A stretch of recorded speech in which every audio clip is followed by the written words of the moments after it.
Et voilà, on est fin prêt. J'ai mon petit thé bien goûtu. Et cette semaine, je vous propose une petite vidéo assez simple, vidéo posée dans laquelle on va retoucher les photos que j'ai fait à Briançon avec mon pote quand je faisais du parapente. Et voilà, je vais vous expliquer un peu comment je fais, c'est quoi mon process de retouche, etc. Posément, tranquillement. Du coup, c'était à Briançon. Et sur le chemin du retour, forcément, j'ai fait beaucoup de photos parce que les paysages étaient monstrueux. Du coup, déjà, la première étape, c'est de sélectionner les photos qu'on va retoucher parce qu'on ne va pas toutes les retoucher, je pense. Autre chose à savoir, j'ai pris les photos en format JPEG, mais aussi en format RAW. .nef, c'est un format RAW. Donc, ça me permet ensuite de venir chercher, par exemple, les basses lumières. On peut les augmenter. On peut augmenter l'exposition. Il y a beaucoup plus d'informations que dans une photo JPEG où voilà, j'aurais fait la même chose et ça aurait rendu beaucoup moins bien parce qu'il n'y a pas autant d'informations. Parce que les photos en JPEG sont des photos qui sont déjà compressées, enfin qui sont en tout cas plus compressées que les photos RAW. Donc on peut travailler beaucoup mieux avec des photos RAW. Oui, donc j'ai dit, d'abord on sélectionne les photos. Alors, dans Lightroom, il y a un mode qui est très important. Voilà, c'est la petite étoile. Voilà, donc ça permet en fait de les trier assez rapidement. Hop, tu passes les photos les unes après les autres et tu mets vers le haut si jamais tu marques comme validé, vers le bas si jamais tu marques comme invalidé. Ensuite, ce sera facile de les trier, de prendre que celles que tu as validées. J'aime bien un peu les photos où il y a des nuages, etc. Ça peut faire très stylé, très science-fiction, ou très affiche de film. Je pense que on peut faire pas mal de choses avec les photos. Non, pas celle-ci, celle-ci c'est. Oui, avec les photos mystiques, un peu mystérieuses, etc. Alors là, c'est dommage parce que en soi, la montagne, les nuages, etc., c'est très beau, enfin, c'est très stylé. Mais après, il y a tout le devant avec la voiture et tout, donc bon, après, ça se recadre. Donc, on peut essayer. Les photos aussi avec un sujet sont en général plus intéressantes parce qu'elles racontent plus une histoire que voilà, des photos de paysages ou de montagnes qui peuvent être belles en soi, mais qui ne racontent pas forcément une histoire ou voilà, une situation dans laquelle pourrait être un personnage et qui pourrait rendre la photo un peu unique. Donc là, on peut voir par exemple ce cycliste qui va sur la route, là, qui va probablement, je sais pas, escalader cette montagne. Peut-être que ça peut raconter une belle histoire. Donc, je vais la garder.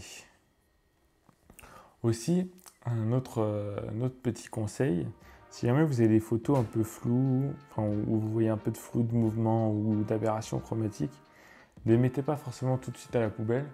D'abord parce qu'il y a des petites techniques pour les améliorer la netteté, etc. Mais aussi parce qu'avec les bons filtres, etc., ça peut donner un aspect vieux, un aspect old school qui peut être aussi séduisant.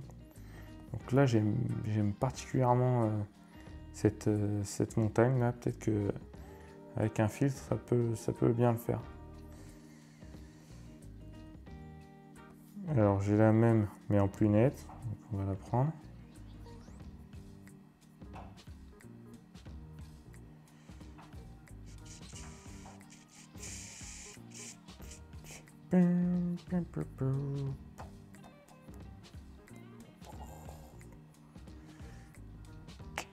Avec Antoine, ça pourrait être pas mal. Alors là, c'est un bon exemple comme quoi le cadrage est quand même très important dans une photo et notamment le fait que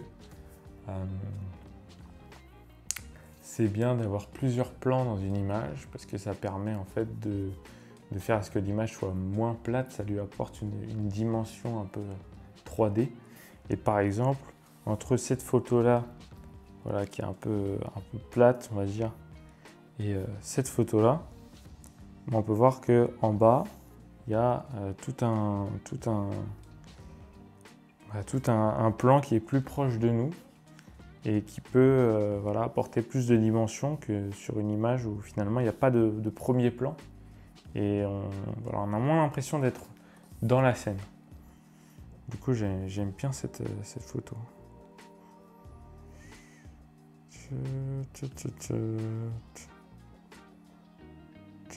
Ah oui, alors cette photo justement, j'y avais pensé parce que c'est totalement l'histoire de voilà, quelqu'un qui pourrait aller partir en camping ou autre. Et je l'aime bien parce qu'elle raconte une histoire.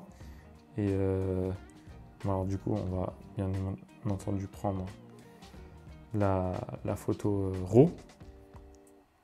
Et je pense qu'elle peut être vraiment bien. On va voir ce qu'elle donne, on va voir ce qu'elle dit. Alors celle-ci aussi, elle peut être très belle parce que on a les petites fleurs violettes qui vont se contraster avec le reste de l'immensité du paysage.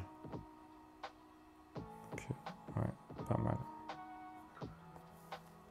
Bon alors vous voyez quand même en voiture, c'est quand même assez difficile de faire des photos et notamment des photos nettes. Alors du coup, petit conseil numéro 1, je dirais, pour faire des belles photos en voiture, c'est d'augmenter sa vitesse d'obturation. Donc dans un appareil photo, il y a un obturateur. Un obturateur, c'est quelque chose qui laisse passer la lumière pendant un certain temps. Et plus la vitesse de cet obturateur est rapide, et plus les photos sont nettes.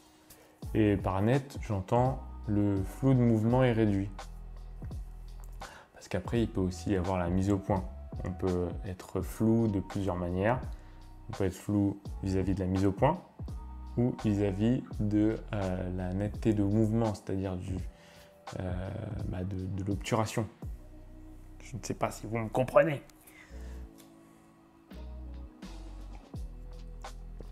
Voilà, en tout cas, pour avoir des photos nettes, du coup, vitesse d'obturation élevée et ensuite, essayer de fermer son diaphragme au maximum pour avoir une grande profondeur de champ.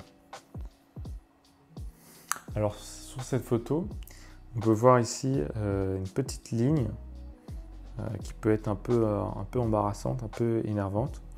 Alors je peux peut-être vous apprendre en 2-3 mouvements à l'enlever. Ici on a un petit pansement. Hop, on va prendre une taille plutôt réduite. Contour progressif, ouais. Tac, et là, on va venir poursuivre là comme ça. Ah. Bon, alors, je suis plus à l'aise pour faire ça sur Photoshop. C'est vrai que sur Lightroom, c'est pas forcément évident.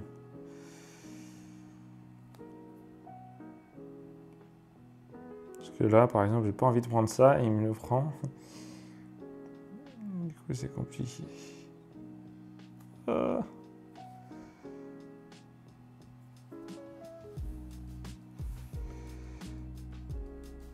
Comment il s'y arrive? On va faire remplacer par ça.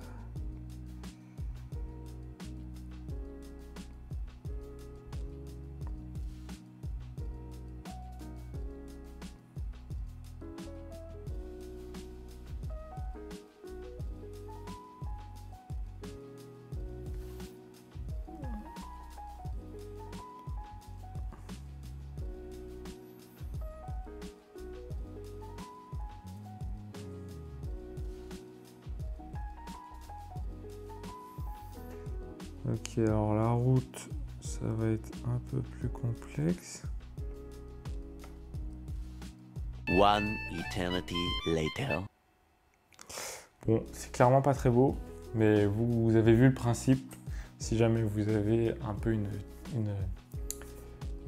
un motif qui se répète, ou par exemple de l'herbe, des rochers, faut éviter un peu les routes, les trucs qui ont beaucoup de détails. En tout cas, ça marche très bien avec, je dirais, les surfaces. Si jamais vous avez je sais pas, un coup de crayon sur un mur à enlever, si jamais vous avez un tag à enlever sur un mur, etc., ça va se faire assez facilement. Alors que si vous avez des séparations, par exemple des immeubles ou des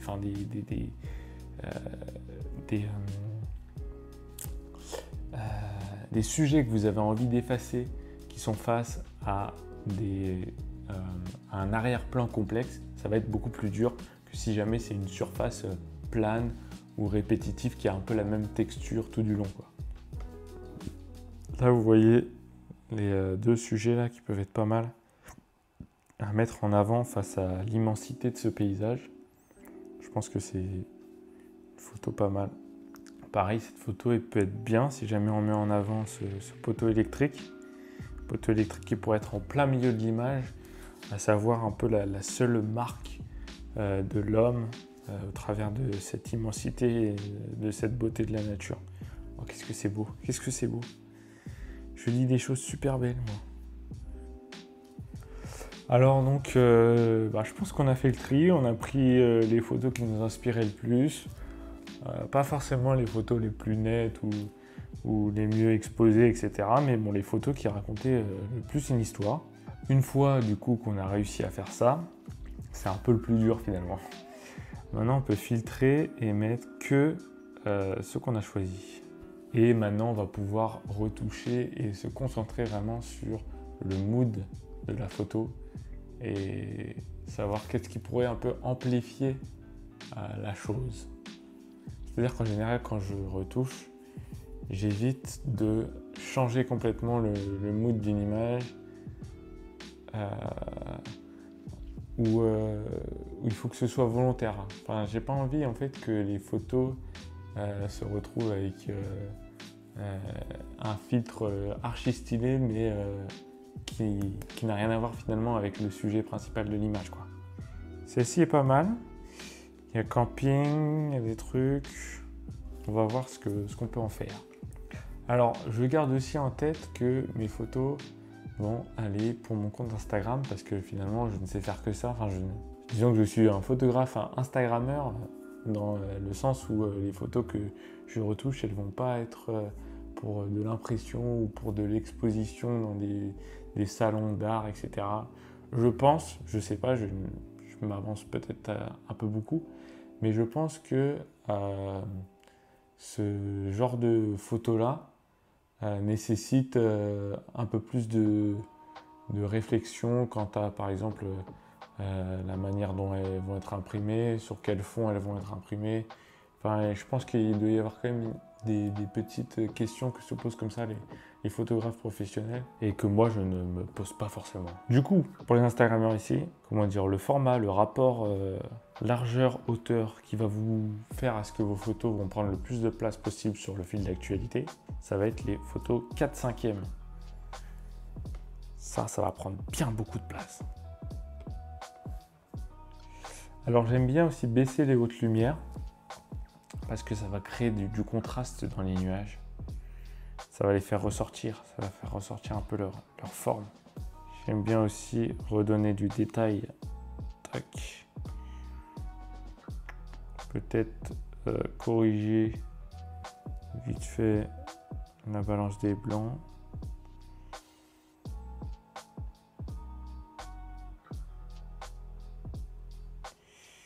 Et ensuite, jouer un petit peu avec les couleurs, los colores. Là, on part sur du moody. Moody, ça veut dire un peu du black, comment dire, du moody, quoi, du café. Tu vois, je sais pas comment dire, mais moody, c'est le dark, c'est le green, c'est le blue, tu vois, c'est. Je suis en train de péter un câble là. Bon, alors, pour avoir des photos moody, il faut baisser la saturation. faut mettre un petit peu de bleu.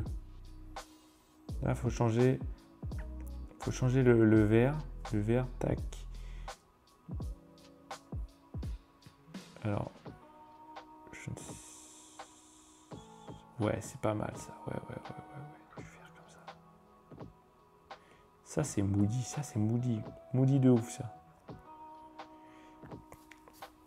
Alors, cette photo est un peu en opposition avec toutes les autres photos que je vais retoucher, je pense. Donc, elle ne fera pas partie de la série que je vais poster ensemble sur Instagram. Je vais essayer quand même de garder une retouche constante sur les mêmes photos d'une série. Ensuite, on peut rajouter un petit gradient mask. Et je vais baisser encore pour que ce soit encore plus moody. Contraste.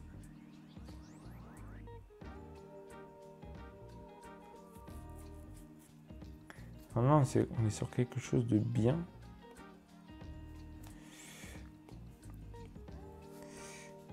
On peut faire peut-être encore mieux. Pour faire du moody un peu à la rétro, à la rock and roll, on peut augmenter ici les blacks. On peut augmenter les noirs pour que ça devienne un peu plus moody. Ça donne un aspect un peu vieux. Là, on est sur du moody bien. Là, on est sur du moody sa mère. Ok, on peut augmenter le moody encore. Pas trop non plus. Qu'est-ce qui pourrait donner du moody? On va aller dans le color grading. On va mettre un tout petit peu, une pincée de bleu. Une pincée de bleu. Ah.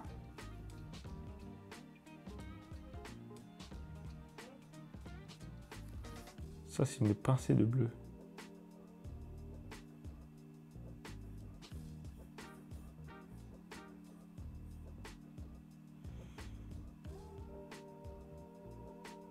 En général, j'aime bien mettre le réglage à fond et ensuite le diminuer jusqu'à que je le détecte à peine.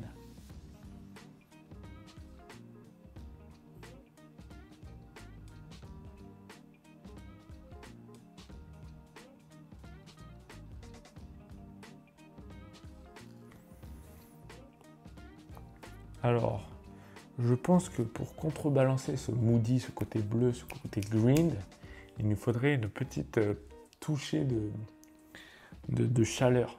Et ça, je vais la mettre, je pense, dans l'opposé du cyan, c'est-à-dire plus vers le rouge, violet, rouge magenta. Et ça, je vais le mettre dans les ombres. Donc là, je vais mettre à fond le curseur. Vous voyez que ça s'applique surtout à tout ce qui est ombre. Et ensuite, je vais descendre la balance, ou monter plutôt la balance, pour faire à ce que ça s'applique vraiment aux ombres. Genre les ombres. Voilà, là on est sur du moody sa mère. Alors, il y a fusion, je sais pas trop ce que ça fait fusion.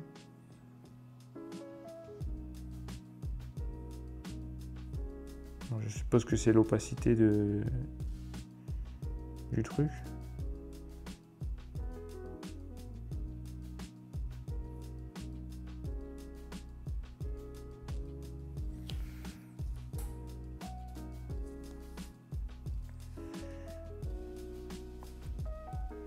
Ok, là je trouve qu'on est pas mal, mais bien sûr, il faut diminuer la saturation.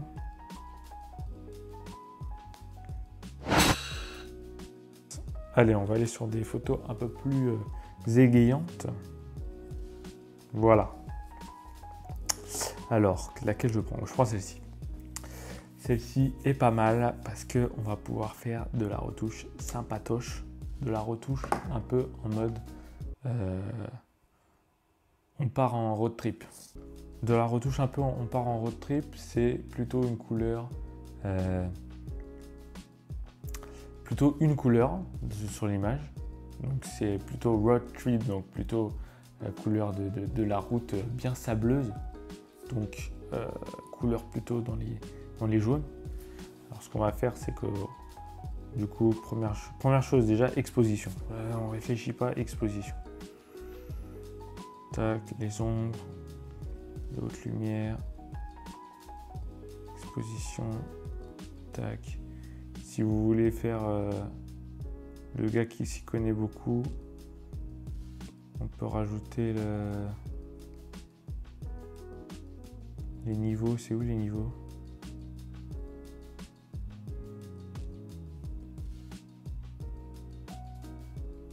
Ah voilà, afficher les options. Donc,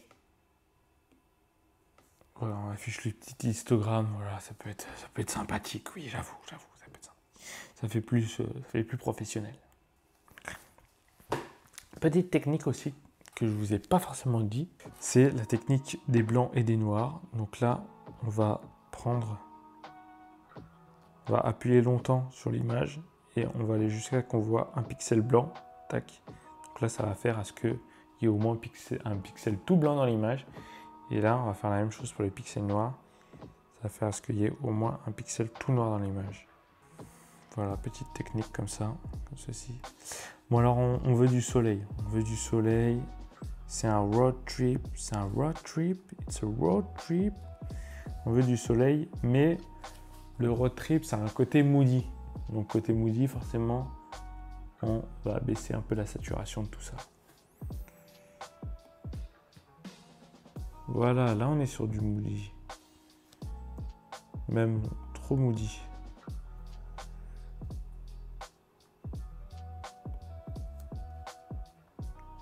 Le vert, on va carrément lui donner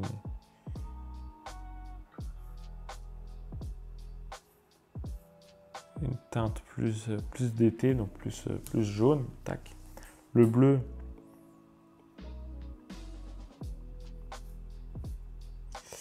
on va pas trop le toucher. On va le rendre un peu plus cyan, un peu plus turquoise. Ah, c'est pas mal là. C'est pas mal.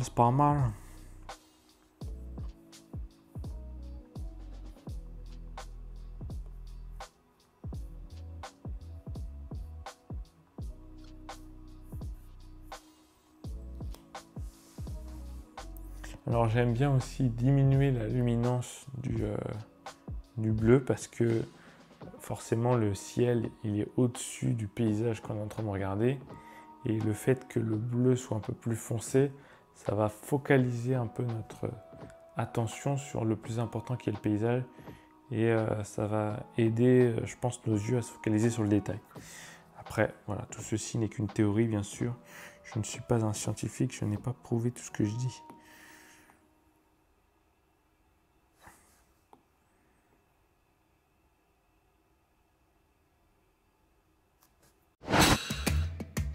Ok, j'ai une très mauvaise nouvelle. Il y a peut-être mon dictaphone qui va nous lâcher. Donc vous aurez peut-être plus que le son de mon magnifique petit Rode VideoMic Pro. Bah c'est comme ça, c'est des choses qui arrivent. Alors, on va aller rapidement jusqu'aux photos qu'on aime bien. Le problème c'est qu'il y a trop de photos qu'on aime bien. Mais quand même la route là. Moi, je l'aime bien cette photo, la route là. Peut-être que... Voilà, moi ça m'évoque quand même pas mal de choses stylées.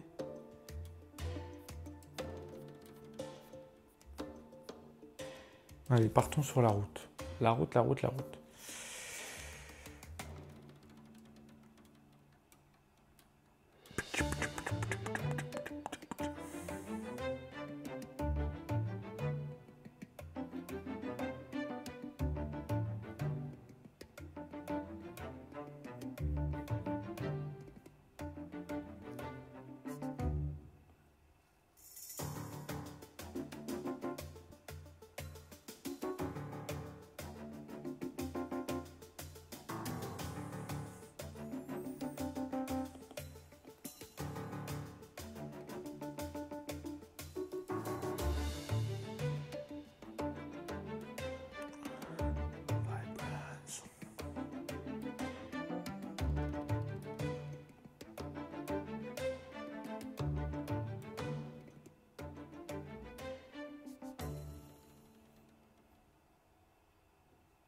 Ah, j'ai oublié.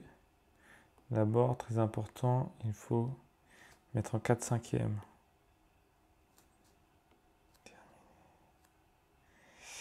Ah, il y a beaucoup de choses à faire, mais en même temps tellement peu.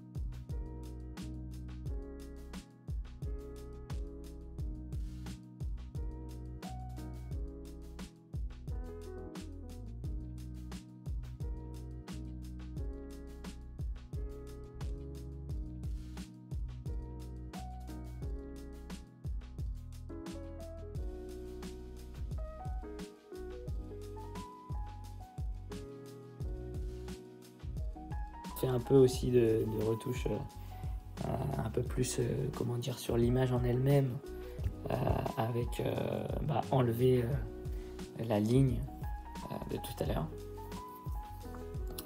Mais voilà, ça permet quand même de faire des retouches plutôt basiques, donc c'est très sympathique. Bien entendu, je mettrai ces photos sur mon compte Instagram, donc n'hésitez pas à aller voir mon compte Instagram Joseph_Paris_visuals. Je poste, on va dire, presque toutes mes meilleures photos dessus, donc n'hésitez pas à aller voir ça.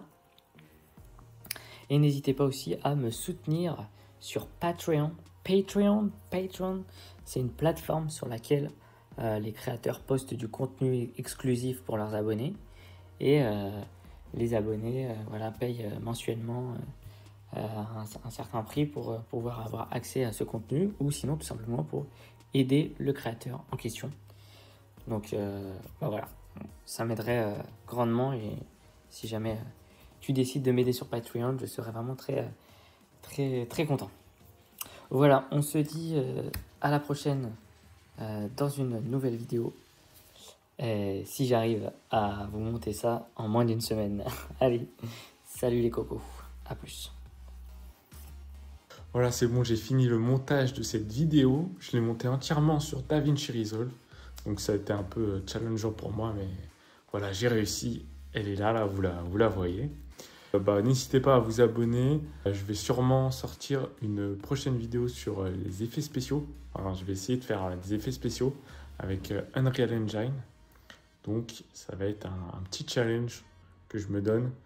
Du coup, je pense que ça va être pas mal. Bon, allez, moi je vais vous dire salut parce que je vais bientôt aller voir Dune au cinéma.